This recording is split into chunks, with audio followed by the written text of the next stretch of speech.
It's time for a little bit of a trip down memory lane in honor of it being back to school season.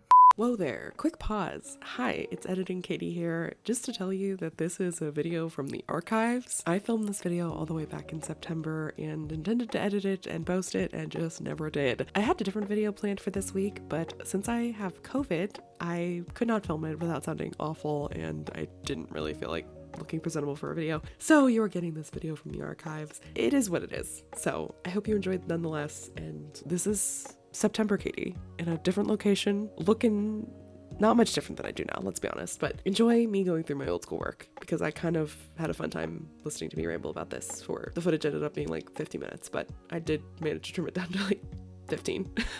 Anyway, enjoy. Hello and welcome back to my channel. My name is Katie and today I'm going to be going through some of my university work. I graduated in winter of 2021 with a degree in literature and creative writing. I have a lot of work from those days that I haven't looked at since it's a little bit sad. I did have to graduate amidst COVID, so I kind of didn't get to live my senior year experience that I would have wanted to, but it happens. And in my desk is a bunch of stuff from my days of university that I never cleaned out, and so I thought I would maybe show you a little bit of it, talk a little bit about my experiences at university. These drawers are absolutely a mess, so I'm not going to show you them. Right on top is actually my notebook from when I was in my first grade of writing class, which was amazing. It had my, there's googly eyes on the back of this. That's random. There was this older building that had a bunch of statues. There were remakes of stuff, nothing actually like real. And we went in one night and put googly eyes on all of the statues. Here's some videos of that if you want to have a peruse of those. That's what I was like in college, and these little googly eyes reminded me of that. So this is my journal from then. He wanted us to have a journal that we could keep all of our stuff in. This is from 2019, 1/13. So this was my junior year of college. This was right before I went on the Camino, actually. The heat of the room even made the clocks melt. Glowing lights illuminating shadowy paths. Winter so cold they steal your breath. Bloodshot eyes covered by smoke-tinged glasses. Ink-smudged fingers, the only wound in the battle with the printer. I remember this because I worked at a video store and I constantly was fighting with the printer. It was terrible. Tiny oracles wrapped in sentences. I think I've used that in a poem before. I think this writing exercise is we had to find a poem from someone else and kind of copy the structure and vibes of it, but change it enough in our own unique way. He was very much a proponent of great artists steal. Oh my. Writing exercise number 3. This is from the 28th of January. My parents worshipped at the altar of the present. Your children desecrated at the casino of the future. What does that mean? In those days, my dreams always changed. The here and now, reality never remained nameless. Is that from something else? I don't feel like I wrote that. I had some notes. Prose, working mind, more concrete. Poetry, strange, shape-shifting dreams, myths. When something is, depends on what is next to it. That's interesting. So I wrote down this example of all these different things. All different feels and textures, but it all uses the same adjective. So red, where you get different visuals, obviously, for red wine, red hair, and red dirt. So you kind of feel different things, get different vibes from it.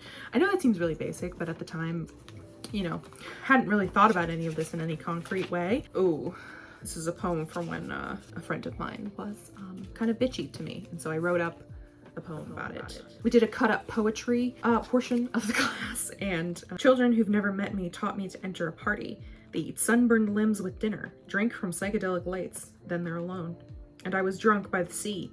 We become outlines of ourselves, other people's soldiers for the clouds. It grows one's thinking of ferns, the way women hurt, lizard love. How do you tell someone of fire, peasant's language? Oh my goodness, this is I won an award for up there, I have the certificate framed, for a story that I wrote called Butcher's Autumn, and I started the actual thing of this in here. I remember I was in this really boring chemistry class for my honors college, and I absolutely hated it, so I would literally pull this out and just write about it. What if your college roommate was a serial killer? What if the government captured a river god?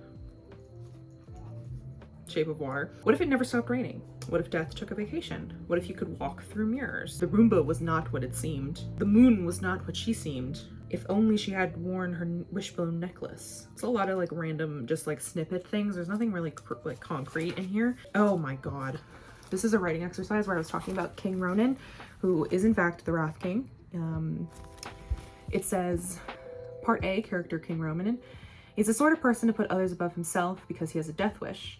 He's the sort of person to want what he can't have. He's the type of person to take misguided advice because he doesn't trust himself. All three of those things are pretty true for Ronan. Here's 6-word stories. This is always a good one. Rose-colored glasses cracked. Fucking hell. Daisy chain neighborhood girls blow by. Tiny caskets, small urns, little ash. For our sake, I hope the truth lies. Red marked page, long swinging noose. There's a lot of crazy stuff in here. We were doing a lot of exercises about conflict and ideas and how like you can have an idea, but then to make a story you have to have conflict. So you have bonfire at the beach, and so that's the idea. And then the conflict is depressed in a beautiful place surrounded by friends anyway. Funerals, and then the conflict is grief, loneliness, anger at God. There's some truths as well we were talking about, and then you characterize how you feel by those truths, and then you can build a character around that. Sometimes life isn't fair, innocents die. And the characterization would be heartbroken, shattered, ripped to pieces. Very basic, but I think it can help you connect to personalities of your characters and kind of hone in on the fact that a plot is things that are happening, but ultimately it's how the characters react to that. That is what connects the reader to the works that you're writing. And then I have some stuff about my old project, which I believe that's all for this notebook. That's all that's pretty much interesting in this notebook, but that's a nice little memory lane trip. What else do we have in here? What is this? Oh, here's more googly eyes.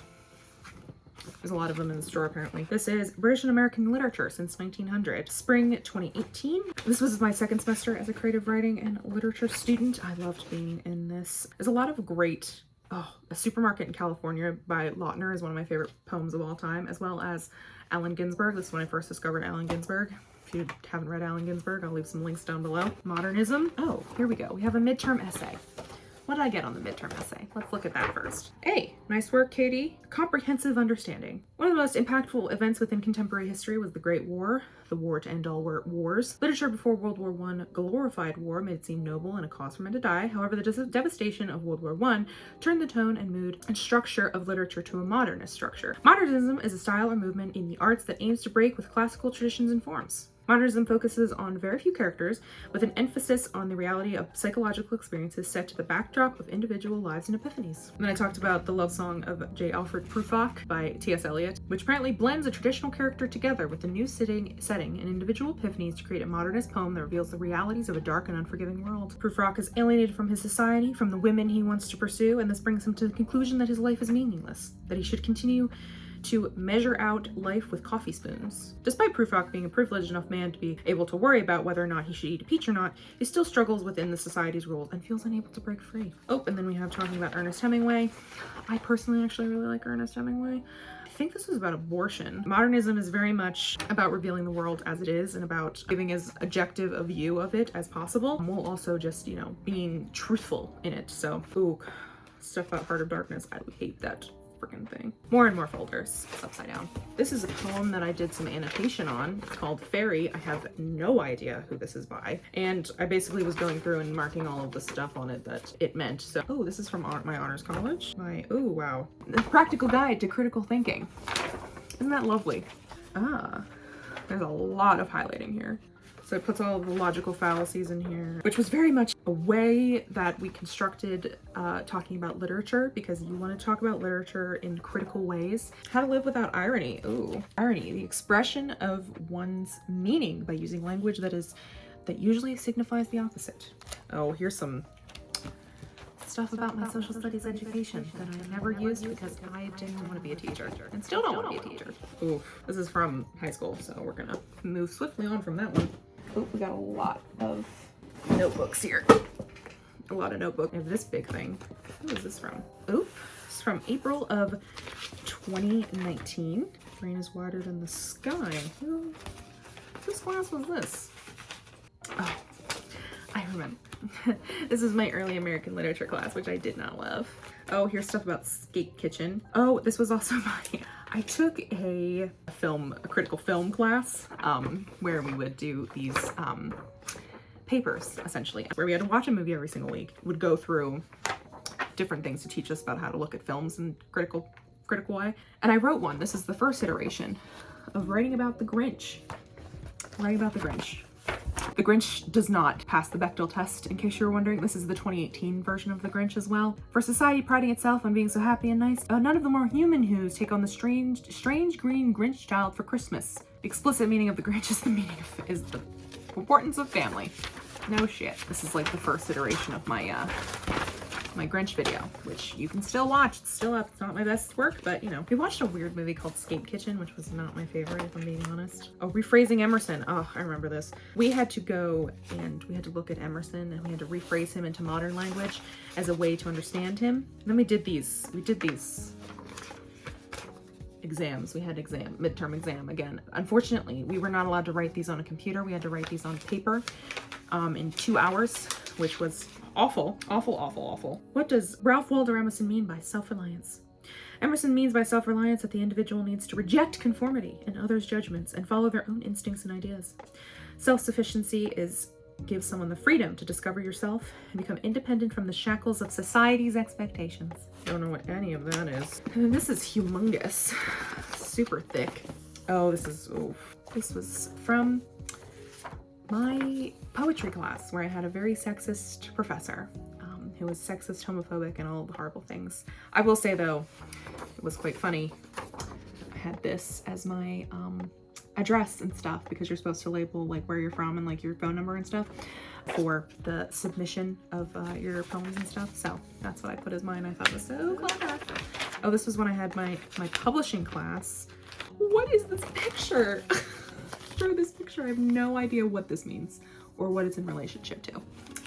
Book editor, into yourself published, at home. I don't understand. Like, is this like a goal? Was this a goal that I had to write down? This was with the same professor I had that did my early American literature class, where we had to rephrase Emerson. And I liked him a lot better in this class because we weren't doing literature discussions, and we sometimes disagreed on things.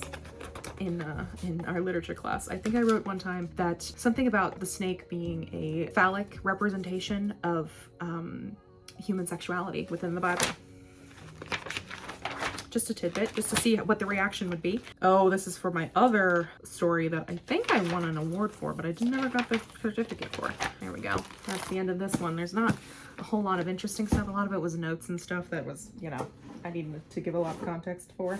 I wrote a retelling of Nathaniel Hawthorne's, is it called The Birthmark? I think it's called The Birthmark. And I rewrote it to be kind of like this weird sexual feminist thing going on. And then this I think will be the last one because we're getting close to the bottom here.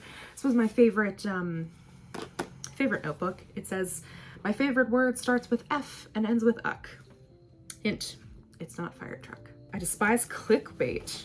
An analysis of Michael Twitty's writing about food in the intersection of gayness, blackness, and faith. I think this was for my creative nonfiction class. That's a lot of words. Look for the intimate details that will draw the reader in. Oh, chronic illness. Oh, here's some notes from my friend. I was like, this class ends at 10:40, right? yes, it did. Ooh, passing the ace. This was one of my friend's works. Sad boy hours. That's what one of them was called. Oh, here's the elevator pitch, a book blurb. Here we go, mastering the art of an elevator pitch. Quick, punchy set of statements that you can use to sell your book to a publisher, agent, or reader. Be interesting, relevant, professional, open door to discussion. Define your audience appealing to the publishers. Built around the market, and your pitch should be tailored to who you're talking to. That's still great advice. Synthesis. An elevator pitch is what sells your book. What is special about your book? How will it change and influence your reader? There's some stuff about grammar, which I'm still terrible at. Relationship between religion and modernity. Marxism. Ooh, religion describes behavior. Sacred is the experience. This was for I had a religion class. Writing, sentence structure, excellent, but sometimes rambling and worrying. Tighten it up. Some things never change. And yeah, that's a lot of the writing and works and stuff, and a little bit of a rambling overview of some of the things that I worked on. If you're thinking about getting into English literature and creative writing, I would recommend it, but I would also think about your online resources that you can use. You don't necessarily have to go to college to learn any of this stuff. I know I was very lucky to be in this situation and have this work for me. I very much enjoyed it. This is some of my favorite stuff. Thank you for indulging me in looking over all my old shit from college. If you want more in-depth videos about it, maybe I'll make those. Just let me know. If you never want me to talk about it again, I'll never talk about it again. So thank you so much for watching. If you enjoyed this video, make sure to give me a thumbs up down below if you want to see more content like this. And if you want to see more of my rambling face, you can subscribe. I post new videos every single Thursday, and I talk about writing, reading, literature, and I will see you in the next one. Bye.